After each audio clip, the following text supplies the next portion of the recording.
Hello.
Uh, how about now? Can you hear me now?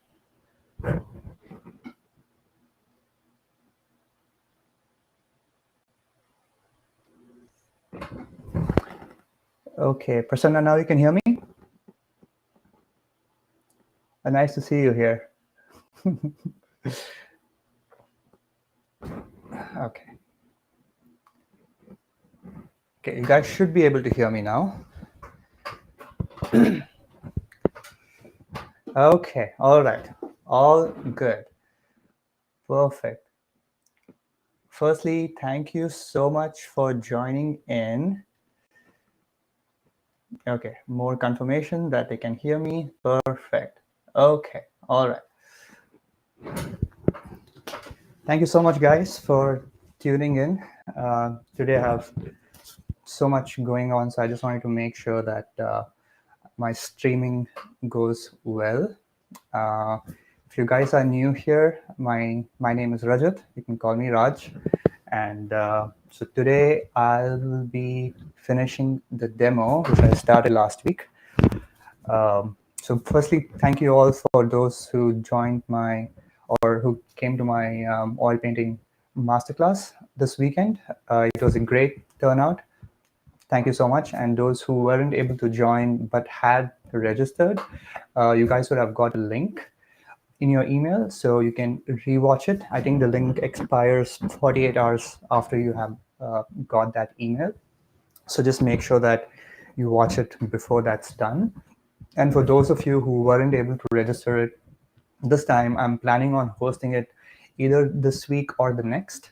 So so if you guys are interested, I will send you a link again to register in a couple of days, and you can book your slots at that time.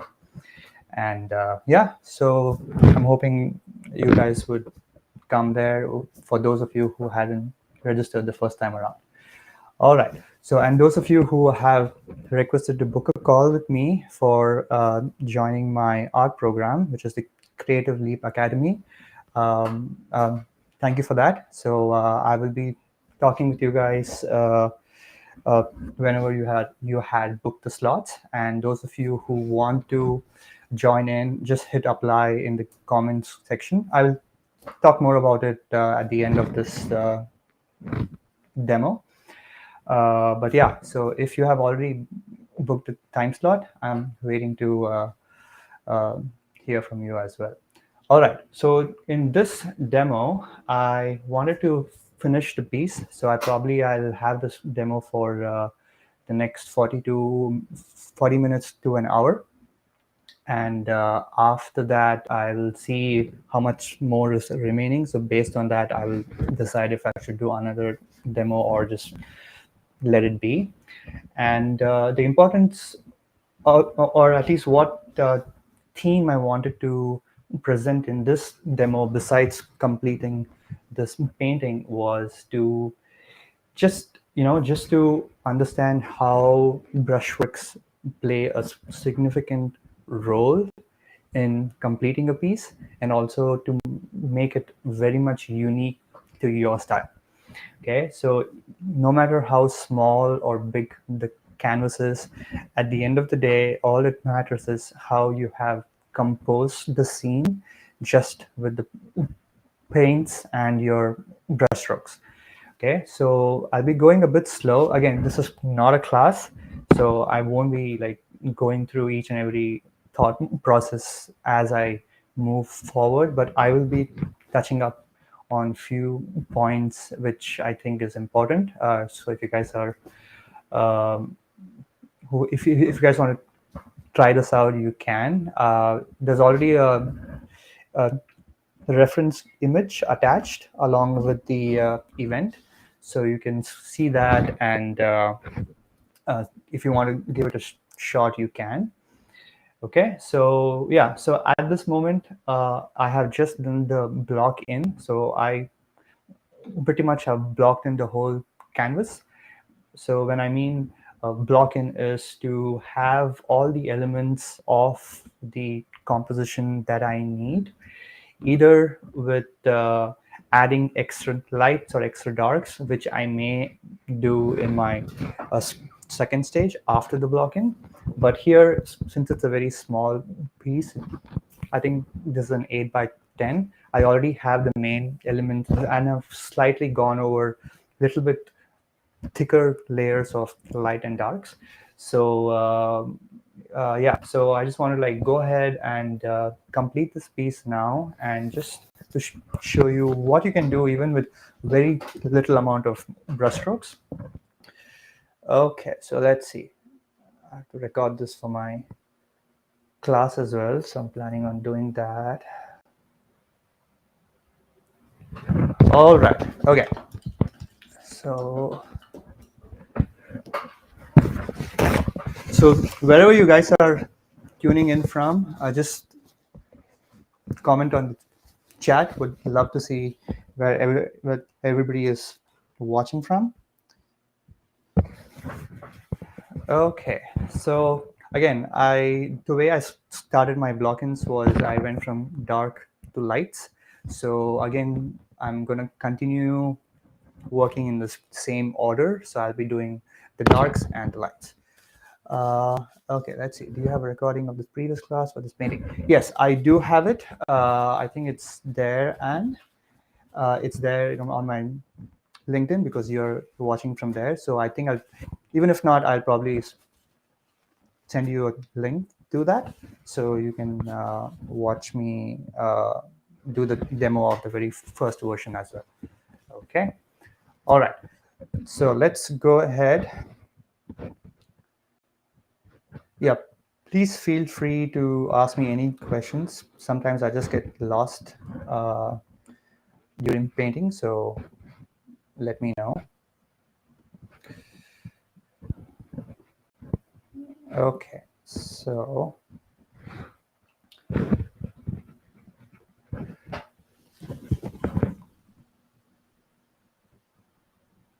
I need to see my reference. Okay.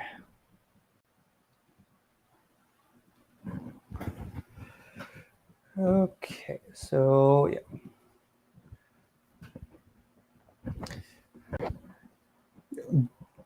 Usually I do wet on wet, but since I had to wait for almost a week now to complete this piece, it's almost dried up.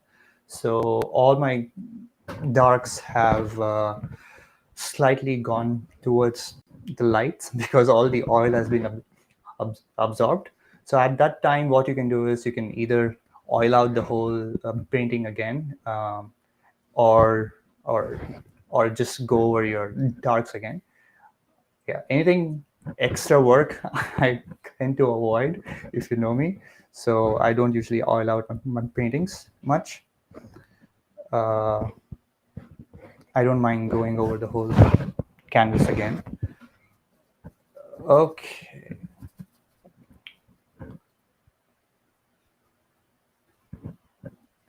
Okay. Yeah, anytime if you want me to slow down, please just let me know.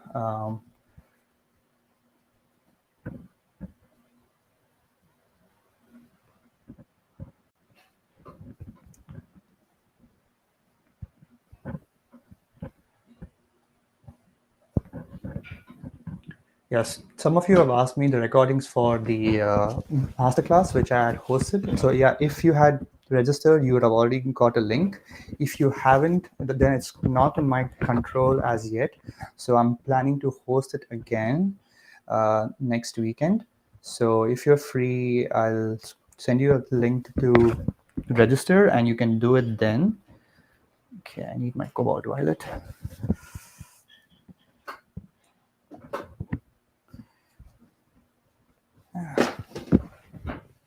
Okay.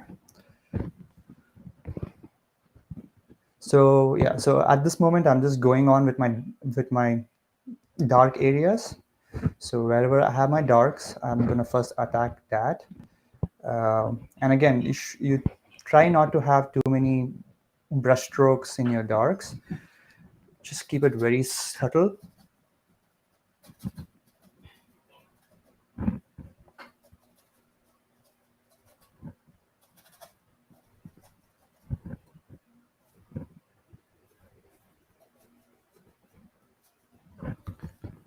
Just keep it as loose and abstract as you can. Yeah, for at any moment, if you feel you're trying to paint an object or a shape, that's the time you have to stop, step back, and try to see it as a whole, as an entire entity, as one. Okay, so I have some darks here.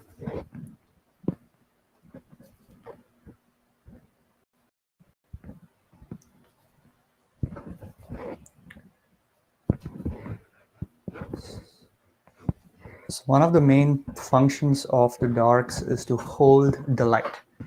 So if you have a good dark, you will have a good light. And you can vary the intensity of your darks as much as you can.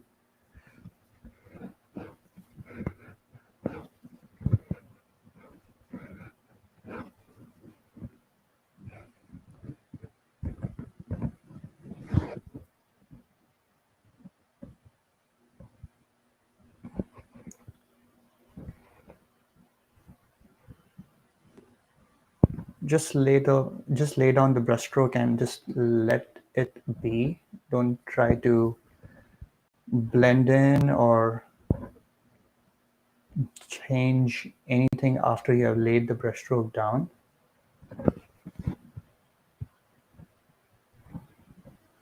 Just let it be as free as they come.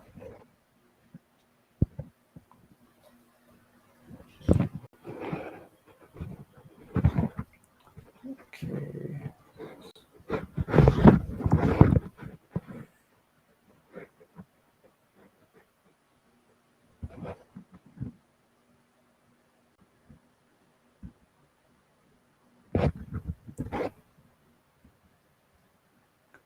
For this one, I'll probably do it later.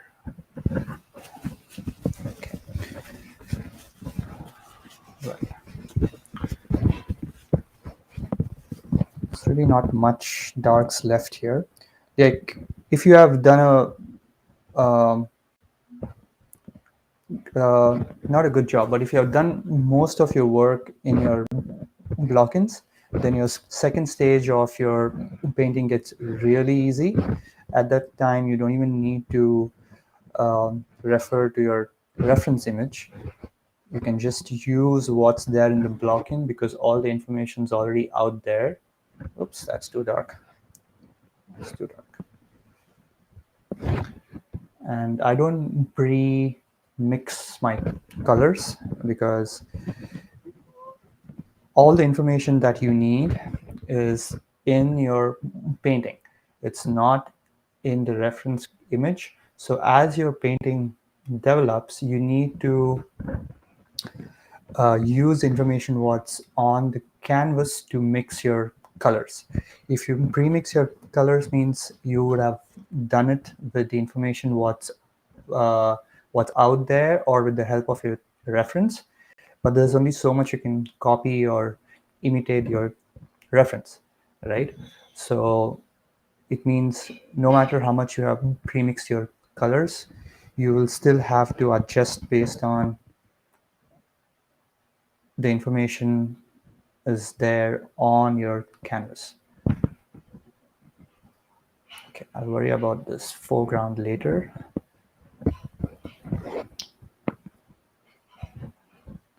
Again, just keep the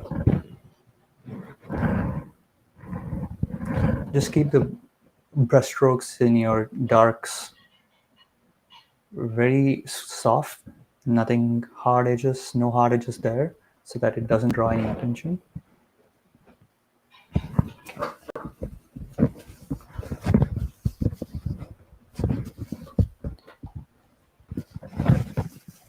Okay. All right. So, do you have any questions so far?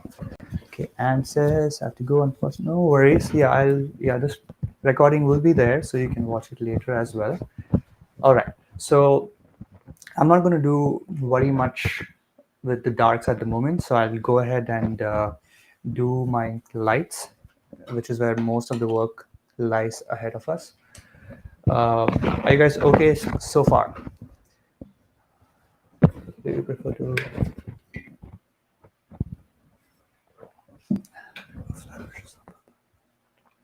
Yeah. So the question is if I prefer flat or filbert. I usually have all my brushes flat. I mean, they usually turn into filbert because they curve in anyway. So whenever I buy my paintings, my brushes, I usually end up getting flats. I just enjoy working with flats. Okay. So for the tree here,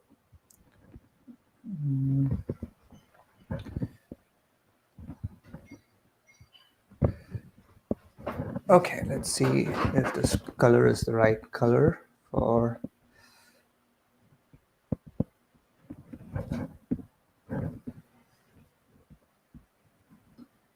So the light is coming in from this direction, so it's coming from the left to the right. So everything is on the left side is going to get lit up, and then it's going to turn into the darks. Okay, that's too light.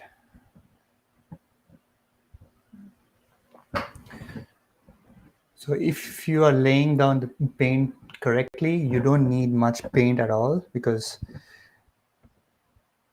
the whole point is you're able to lay down the paint no matter how thick the layer is underneath it.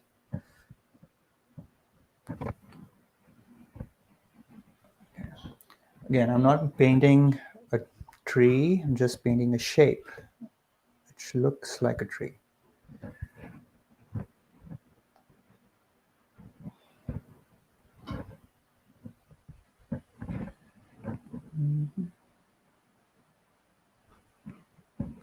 Okay.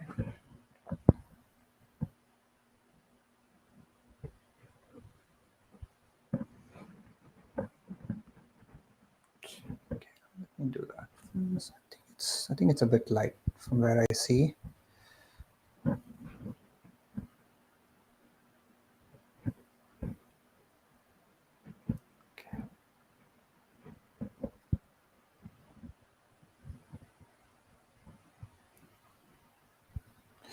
Yeah, if you're able to transfer the paint well, then you don't have to worry about it getting muddy as you work into the lights and darks.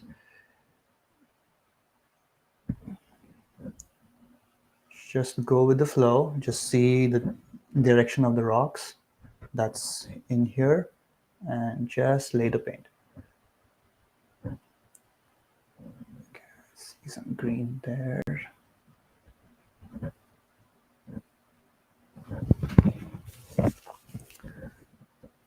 I'll leave it there. Okay, so while I have that green there, I'm going to also do the green on the other side. Actually, let me wait.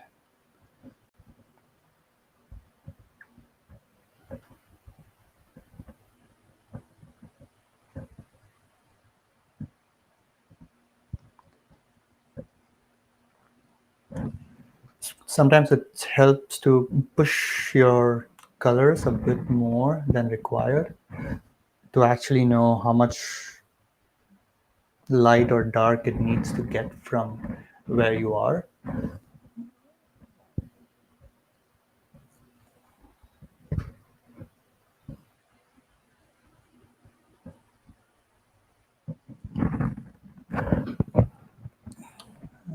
Let's see, I think I'll go with that.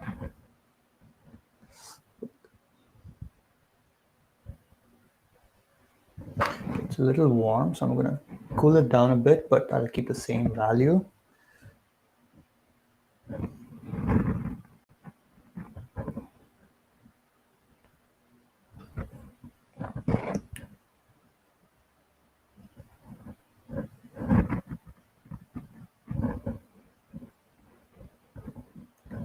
I'm going to keep the same color here.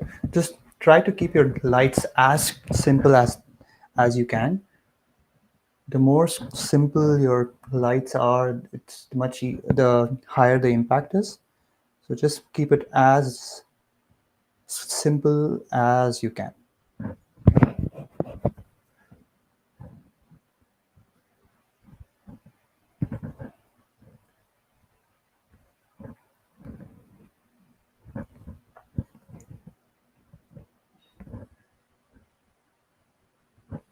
Just go with what you can see and just make very abstract shapes.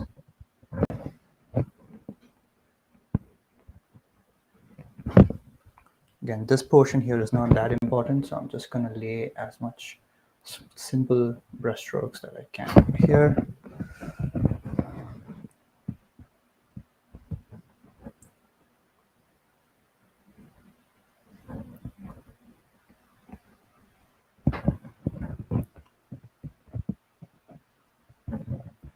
Okay, any other questions so far? Please let me know.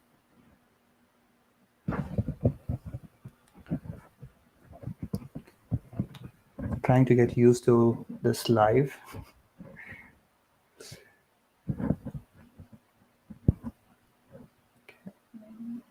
There's a transition happening there, so I'm just gonna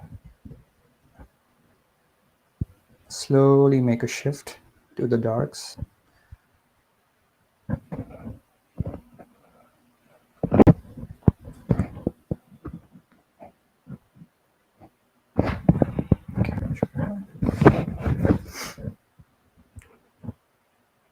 So this is the sharp edge. I'll keep that sharp.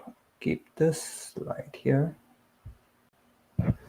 So you have to decide where you want it to be hard edge or where you want it to be transitioning to the soft to the darks.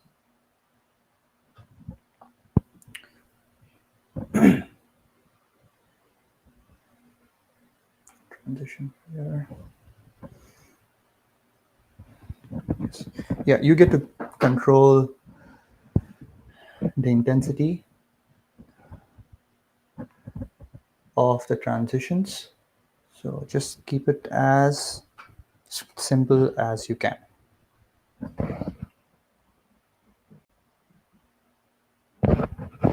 Okay. All right, so that's that. Probably come to that later again. Okay, I need to keep a watch on the time too. Okay, so now I'm moving to this green here. So I have this in such a way that that's behind in a different plane altogether. So the value and the temperature is going to be slightly lower than this island here or this rock there. So I'm gonna keep it a little cool, little dull, and little green. I think this is too light. I think that's too light.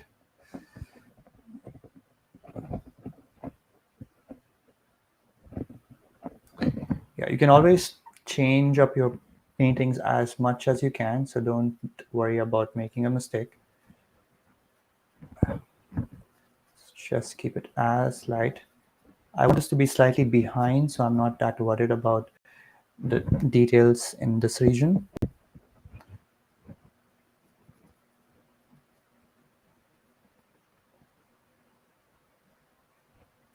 Just keep it very light. So I think this scene is from Tofino, where so it's like an hour or two away. It's just been so long that I don't remember where this photo was taken from, but I think this is from Tofino. It's a beautiful western part of Vancouver Island.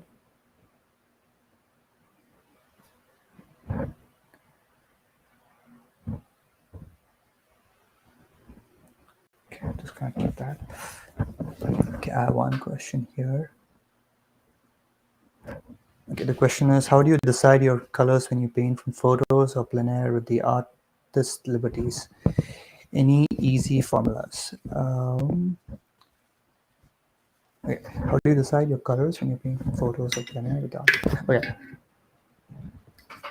Okay, so again, I think all the colors and whatever it is that I have to convey depends on my first impression of this scene. Like it is like you first have to decide what it is that you got attracted by, to so that you really wanted to paint and show it.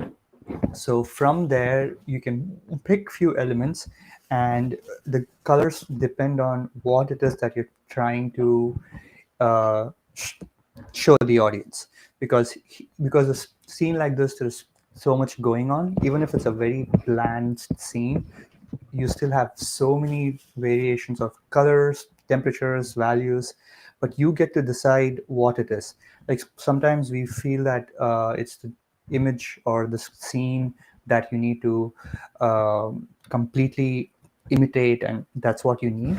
But actually, that's not true at all, because you have to decide before. The image is just a reference, and it's called a reference because you only pick certain elements, but even in those elements you get to decide what colors you want. Because even now at this moment, I'm not trying to get the exact value and the temperature of every element here, but I have this idea as to, okay, this is, I want my audience to actually view this portion here. Now if I have to view this portion here, what it is that I should add, or what is it that I should leave out, right?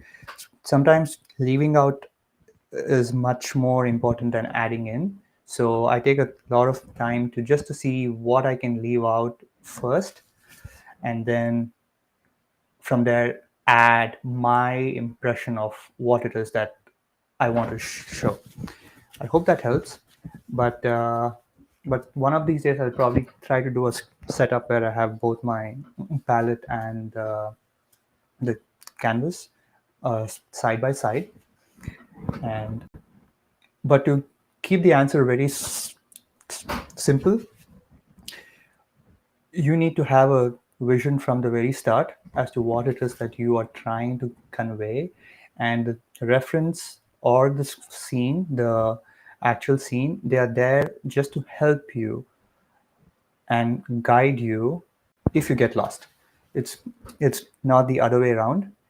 So you need to be in control of what colors you bring in. Okay, so I'm just going to leave this for now, and I'll probably do the sky first, because most of my positive shapes here are crying for the negatives, and I really need to do that now. Okay.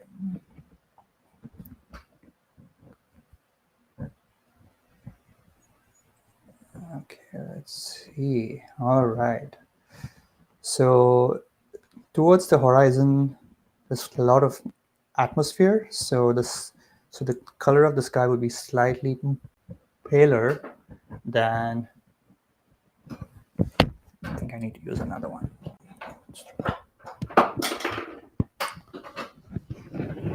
Oops.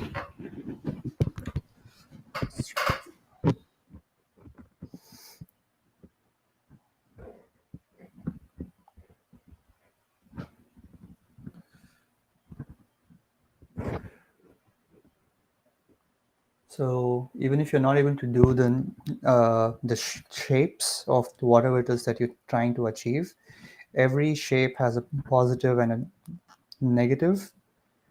So if you cannot get it with its positive aspect, you can use the negative space around it to get the desired shape.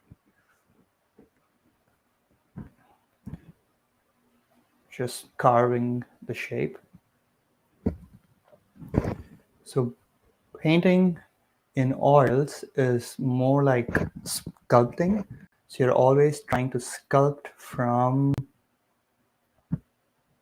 the surrounding to get the desired shape.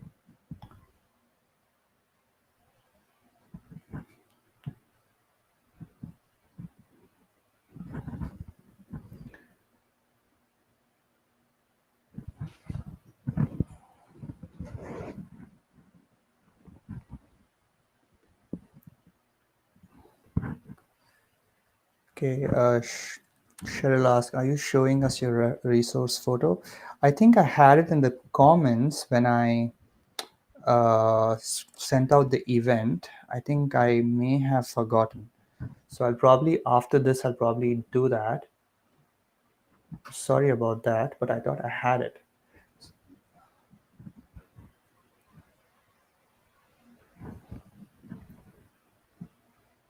Again, you can use the negative space that's around to make your mark.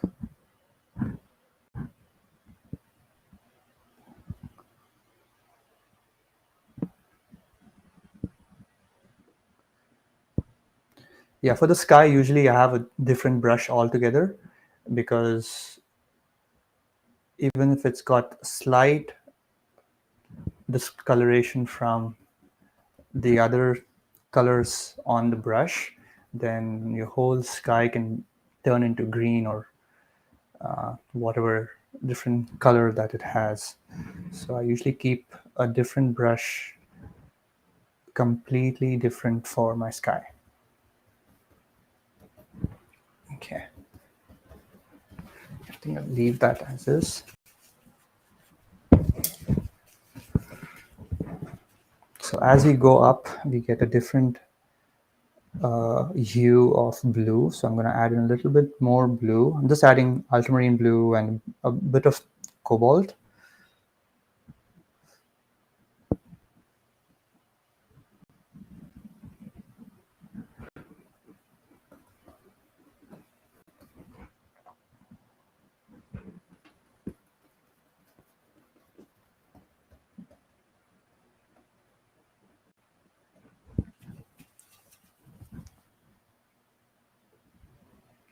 Okay, I need a bit of ultramarine blue. So all the paints that I currently have are by Gamblin 1980.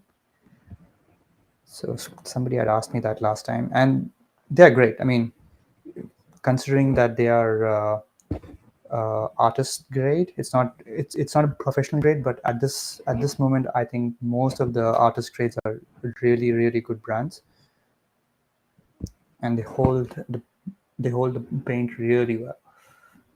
Okay, even here you can use the negative space to carve in the tree shapes. Just make it as interesting as you can. Don't worry about the greens. You can always keep the pressure as light as possible when you're doing it here, so that you don't take the green with you and paint the whole sky green.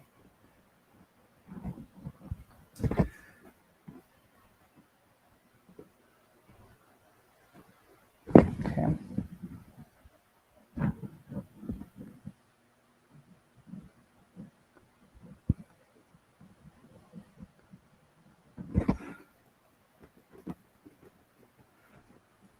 I should have done this with a bigger brush to get it done quicker, but that's okay. I don't want to use another brush now.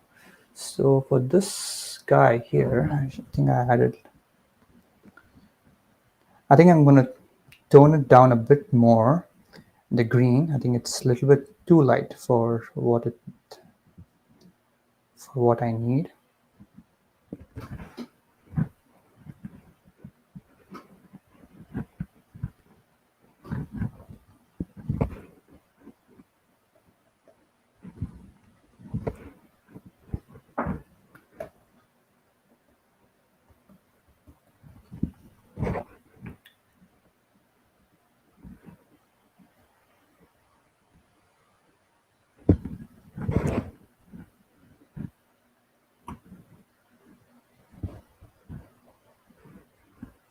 To make the shape a little bit more curve here. I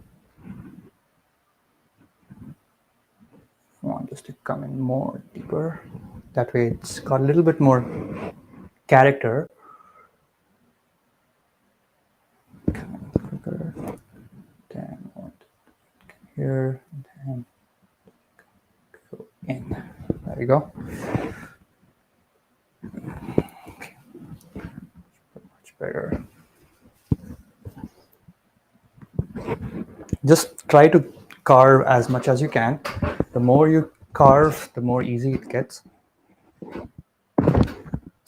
Sometimes I just do a blob, and with the help of the negative space that's around it, I just try to make that blob turn it into what it's supposed to.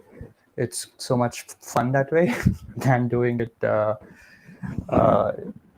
like as a drawing. And the more you do it, the more easy, and you can see everything in a much more abstract way, which I think is very crucial to oil painting.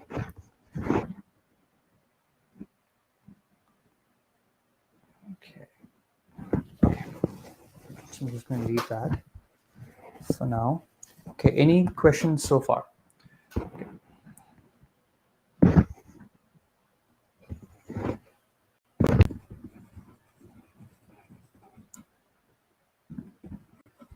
This blue right here, it's very intense because it's a very shallow water. So whatever receives, whatever light it receives,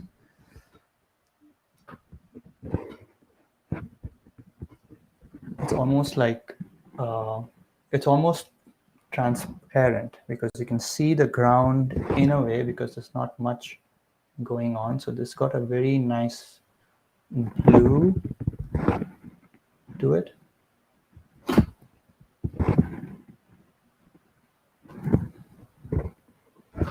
So I'm mainly using ultramarine and with just a touch of white.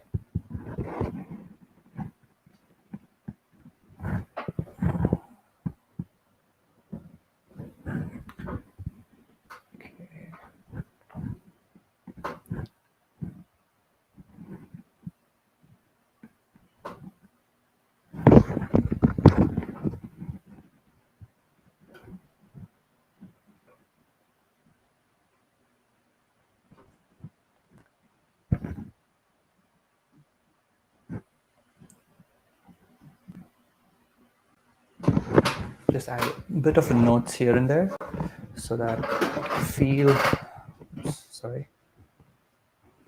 Okay. I usually stand and do. I'm not a sitting person, but this live demands me having a seat, so trying my best not to move and destroy anything in the process. Okay, so here, so this one is getting a little bit more lighter. Okay, any questions?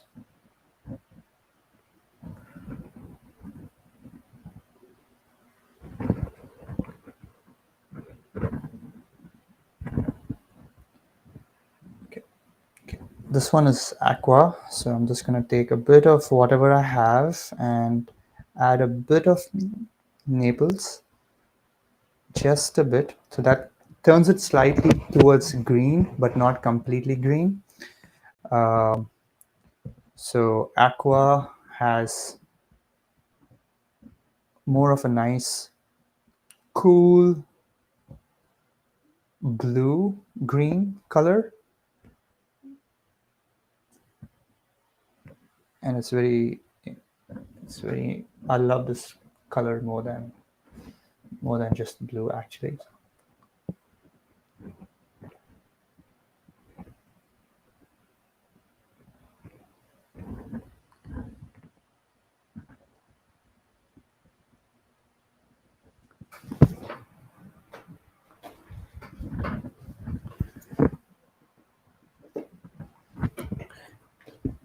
Also, keep your whites as clean as possible, so that whenever you pick it up, you don't mix whatever's going on your brush. So be very mindful to keep your.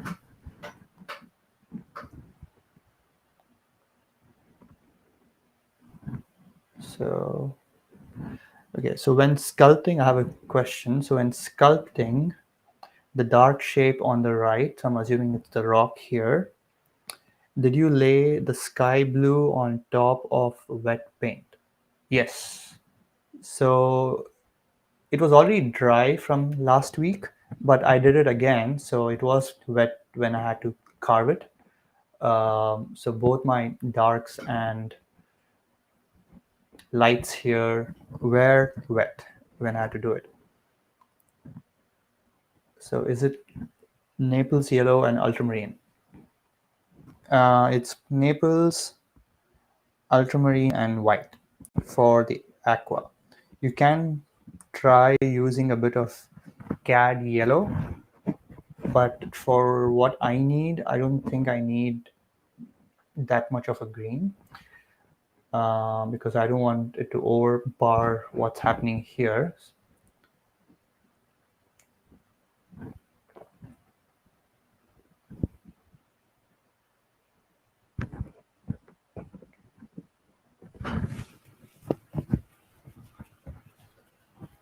Okay. So what I'm gonna do now is first I'm gonna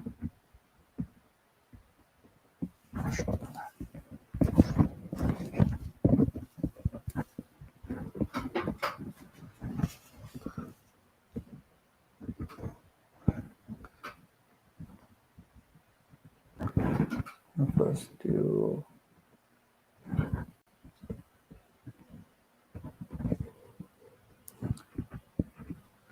Again, these are all very abstract. So anything linear, when you add in scene, for example, the branches or the twigs, those are all very linear elements. So those give it a structure and a bit of a stability to anything that's abstract. But it's very easy to overdo it. So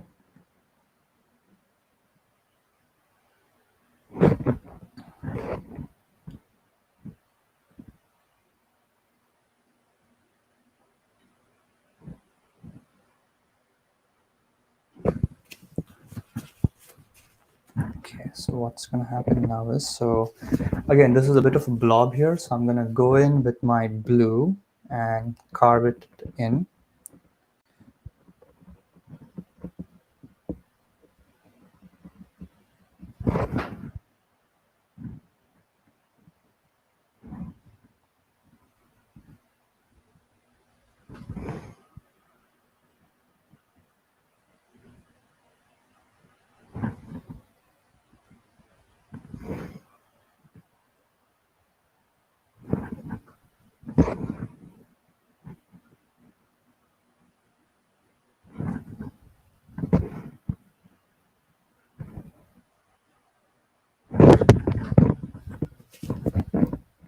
Since the green around it is very thick, every time you carve in, you are going to get some green on your brush. So just make sure you don't take that green and go everywhere. So just lay it as smoothly as you can, but just always try to remove the extra green that's what's on your canvas.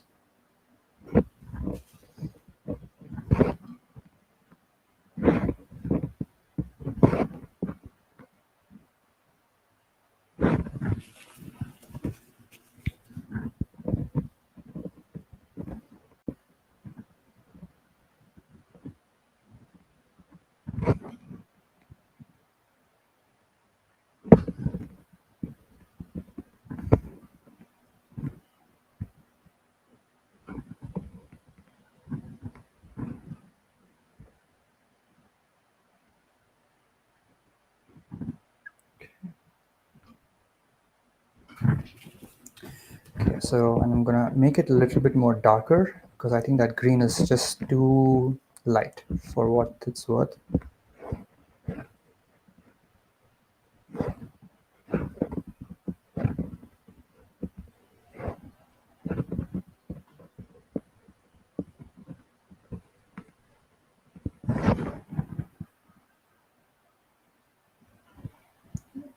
Okay, there you go. I think this is a much better green than what I had done earlier.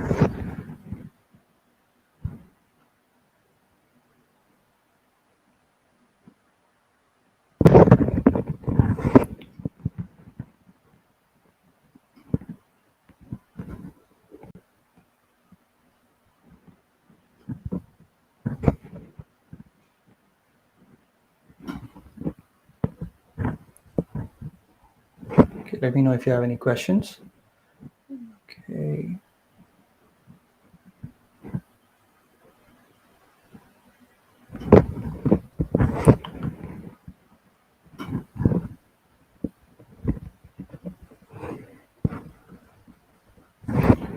Just leave them as free as possible so that they're not stuck to a surface. Okay. So now I think that's dark enough, so I can go back and use a nice cool blue to carve out the shape. Okay, let me know if you have any questions.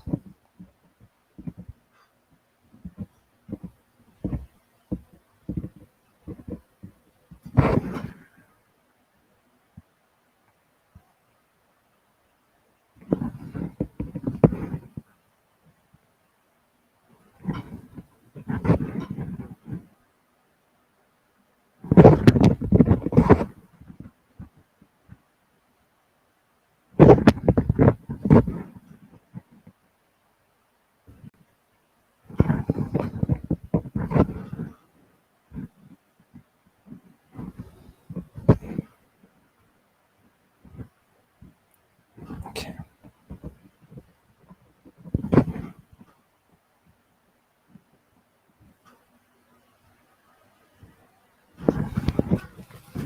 Okay.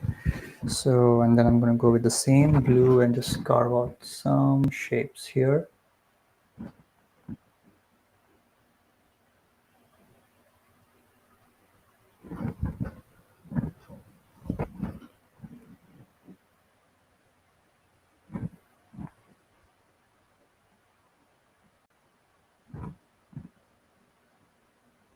Again, this is a very soft edge happening here, so I'm not going to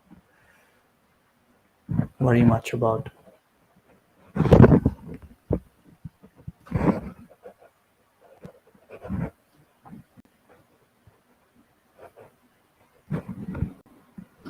some sky hole there. Okay, so now I'm just going to go ahead with the foreground. I just want to make it a little bit more interesting.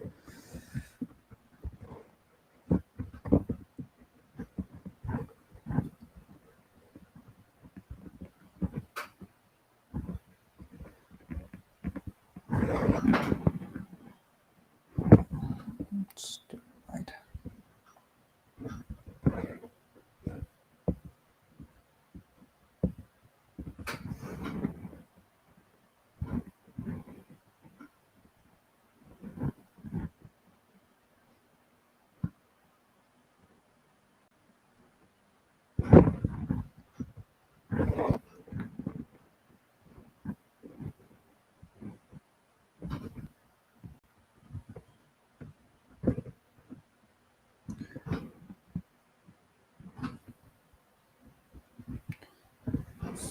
When you have so many rocks and formations happening, just pick one or two, the most important ones, and just stick with those instead of trying to have them all, because it's going to be really hard to get,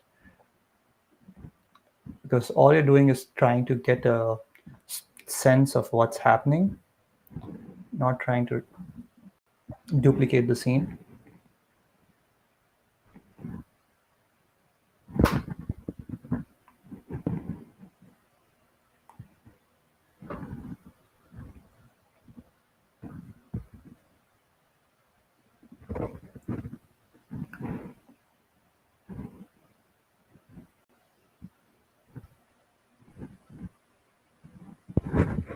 Okay.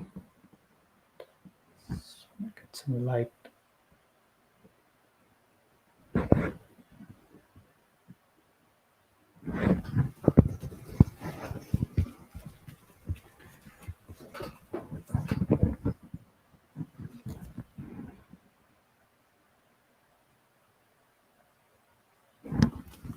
This one I'm gonna make it a little bit more smoother here so that it doesn't draw too much attention.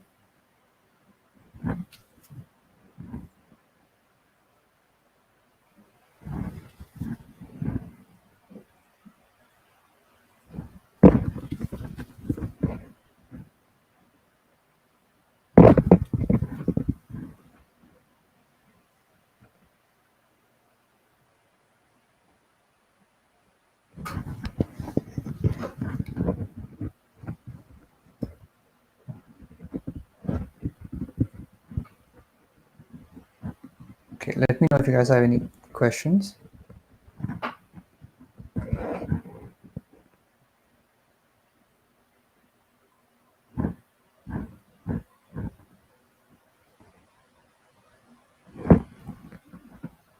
And just try to make the brushstrokes as interesting as possible.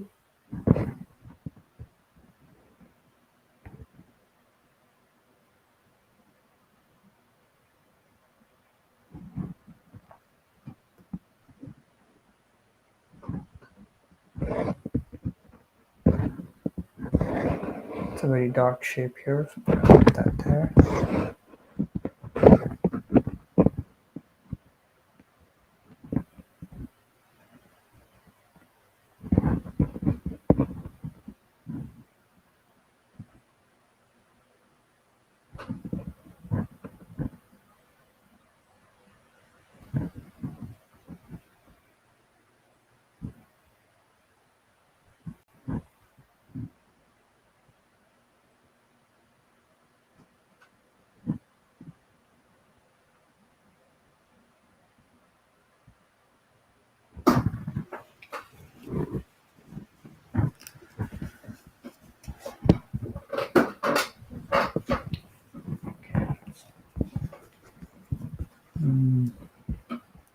Okay, let's see what's left. Just gonna make this one a little bit more smoother wherever it hits the water.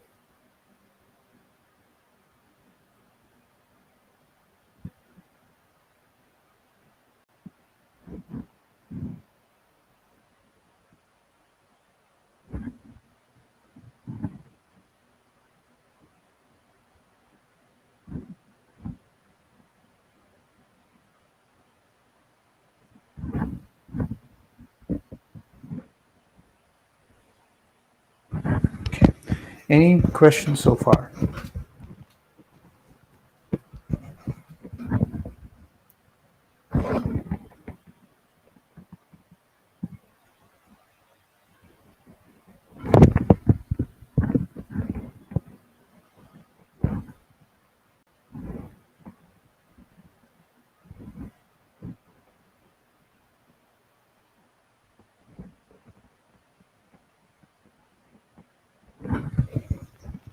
Okay.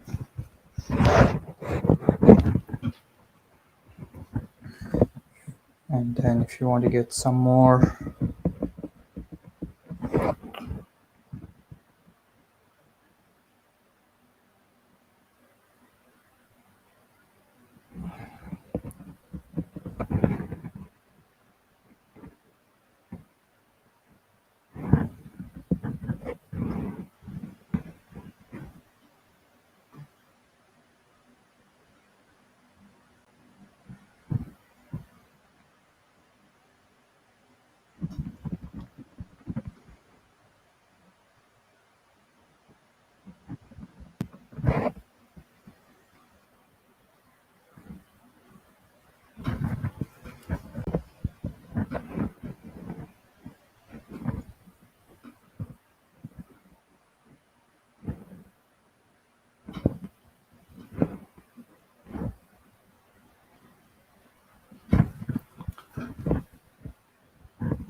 Okay, any questions so far as to about the process or anything to do with the materials that I'm using or anything?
No.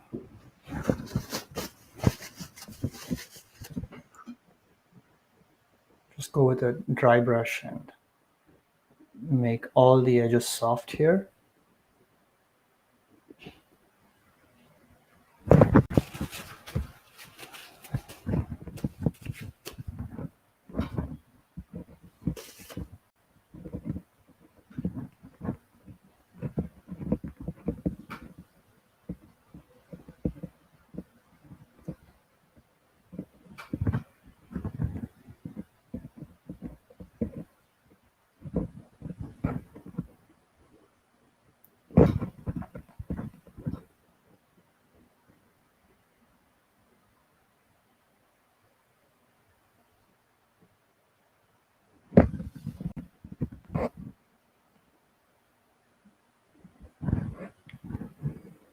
Okay, I think I'll probably stop here. I'm gonna make it a little bit more darker on this portion of the green.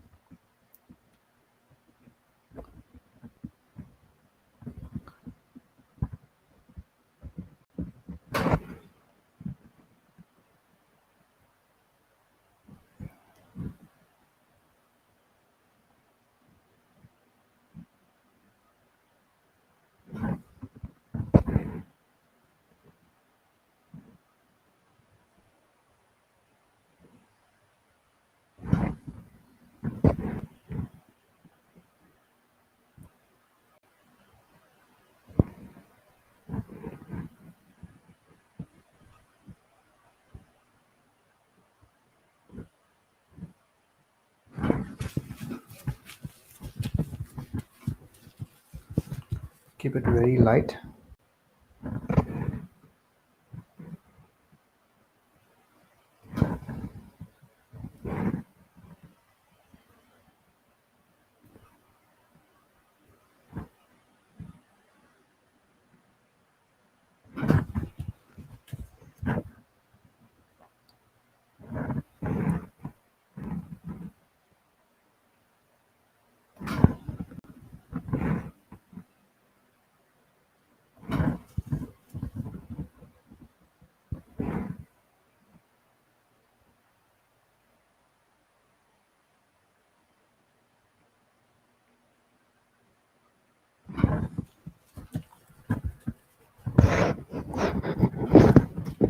Okay.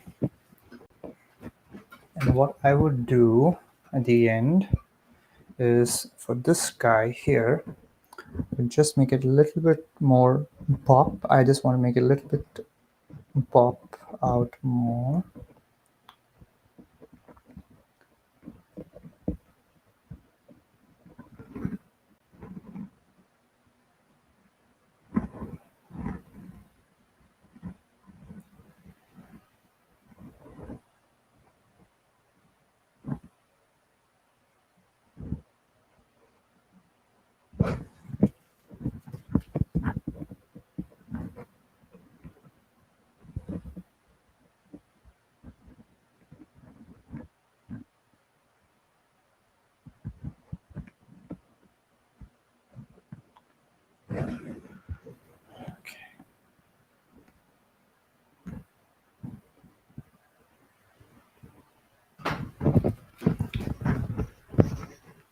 Okay, I'm just gonna be.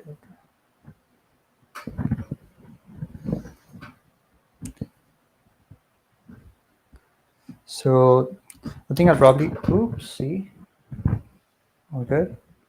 Okay. So probably I'll have at least one or two demos uh, every week. I still haven't decided on what times I should go live, uh, just because other things going on at the moment. So, but I'll probably put a poll in the group and see when most of them are available.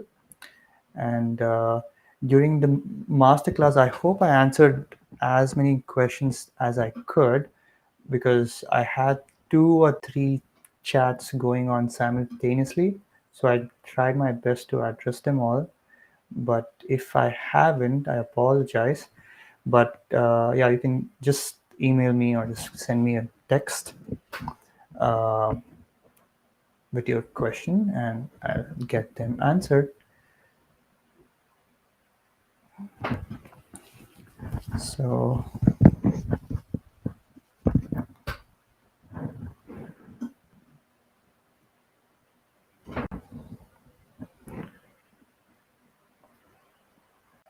don't be in a hurry to complete a painting. Like if you feel something is required, just stay with it. Even if you don't have the answer for it at that moment, you can always come back. But don't just make a brushstroke just for the sake of completing one. Just take your time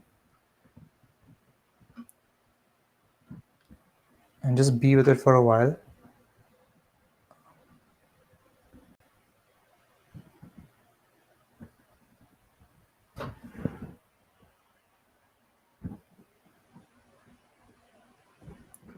Okay, I'm just gonna make it and call it a day. Okay, it's almost an hour, so probably stop here and call it done.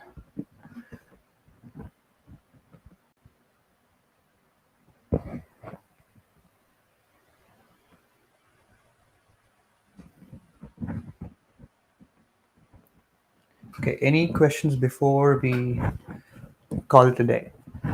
Okay, during your planning process, before you paint, do you look for a particular color scheme? I probably have like a visual idea as to whether it has to be warm or cool or brighter or just a bit dull. So I think in terms of color, you also have to take in the terms of values and composition, your edges and everything. So based on that, you have to decide. Again, as I said earlier in this demo, like no matter what the scene calls for, you have to pick the elements, and it's your style that you're gonna convey. So you have to. I mean, this doesn't come from the very start, but the more and more you do, you get a different sense of what you like and what you enjoy in a scene. That's why no two paintings are alike, because each one has a different way of how they look and perceive the scene, and the perception and the visual depth depends on their daily experiences and their interests. So so I would suggest to just to make like a catalog of whatever artwork or painting that's inspire you, and based on that you will develop an eye, and from there you can possibly pick out the uh, visual interests in each and every scene, whether it's an image or from life, and from there you can decide what your color scheme is. So like there's no way I can explain my color scheme, because it's based on my visual experiences of whatever I see and whatever has influenced me. So you have to see your influences, and they don't have to be hardcore. Like you can always change your influences, and they in turn address what you see out. right? So, but in this particular painting, my main interest was just to get the way that light moves around the canvas and the way it hits this particular rock formation. And I could have made it slightly more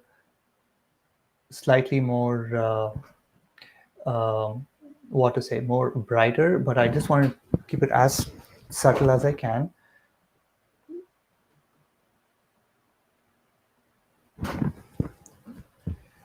Okay, all right. I think I'll probably call it here and later see what more but I think I will not work more on this even after the demo is done. I would like to move on to other things, but yeah, this is how I just lay down. And if you see, like, basically I just added another layer to whatever was existing during my block-in. So my block-in is usually the time where I'm really focused on, and I try to complete the scene as much as I can. And then on, I just add in more and more layers. So I just wanted to have this very simple scene and to make it even simpler, so that way you guys get an idea as to how you can start and finish a painting. So I'll probably pick another scene sometime this weekend, and probably will go from there. But yeah, so if you guys were waiting for another masterclass, I'll probably have it not this weekend, the weekend after. So I will send another registration link.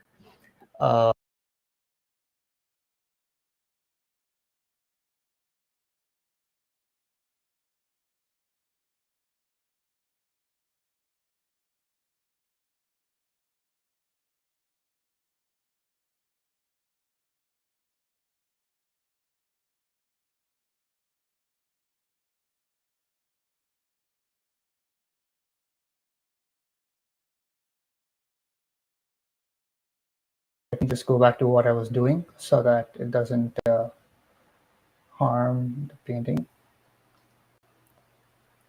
Okay, so thank you all for watching. Let me know if you had any questions, and meanwhile I'll try to answer them as much as I can, even in the group. So I have a group on Facebook called Oil Painting Tips for Beginners, so I would welcome you guys to join. And yeah, I'll see you again soon. Let me know if you have any questions. Happy painting. I will share the reference image that I used for this. Sorry for those who were just watching me paint without the reference image. So I'll do that immediately after I'm done recording this, and I will share the replay. Okay, thank you. Happy painting, and I'll see you guys soon. Bye-bye.